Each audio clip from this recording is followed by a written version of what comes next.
Welcome to the exclusive preview of the Red Star vs. NATO Steel custom map. This isn't just a battlefield, it's a living war zone in the making.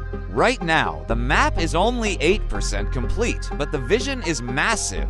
Imagine a full-scale military conflict where three factions shape the future of the land. NATO Steel in the west, Red Star in the east, and the United Nations Federation position right at the center. The middle isn't just a random choice. It's the strategic heart that separates the two warring giants. The terrain layout is being designed with true military pacing in mind. Major highways will connect each base, forming the main arteries for armored vehicles and troop transports. Off the roads, there will be dirt paths leading into ambush zones, flanking routes, and tight engagement areas. Trenches, barricades, destroyed vehicles, and layered cover positions will soon turn this place into the perfect tactical playground. Every direction can be a trap. Every route can become a choke point. Each faction has a unique identity and purpose. NATO Steel focuses on dominance and offensive power.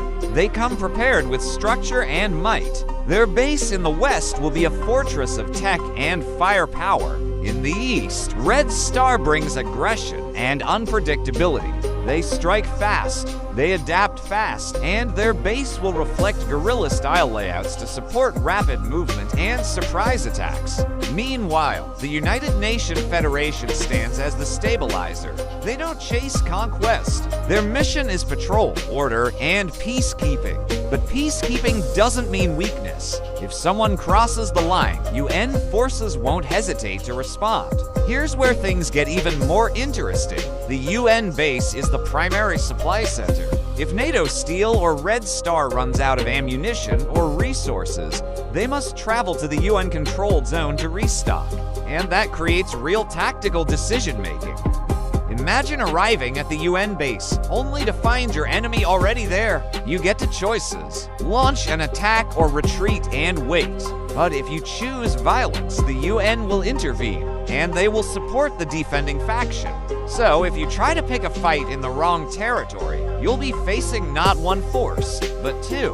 However, power balances shift. If a faction feels blocked or denied access, if diplomacy fails and tensions spike, they can decide to attack the United Nations Federation directly.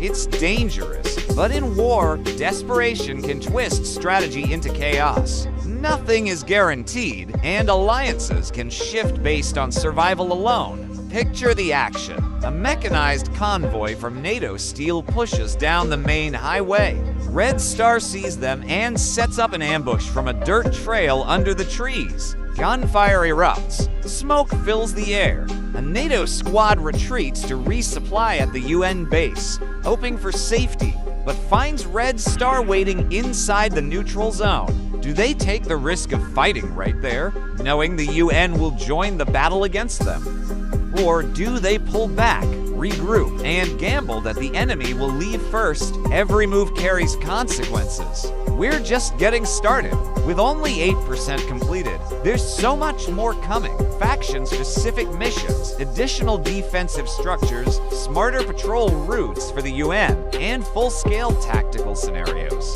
This is the early blueprint of a conflict simulation that rewards bold strategy and punishes careless moves. The goal is not just to make a map that looks cool, but a map that feels alive, reactive, and always dangerous. Stick around as this project evolves. Every update will push the world closer to a truly dynamic war experience. Bases will expand, routes will multiply, and missions will test your decisions as a commander. This is Red Star vs. NATO Steel, where every faction wants victory, but only the smartest will claim it. And remember, if you enter a battlefield unprepared, don't be surprised when the enemy takes everything.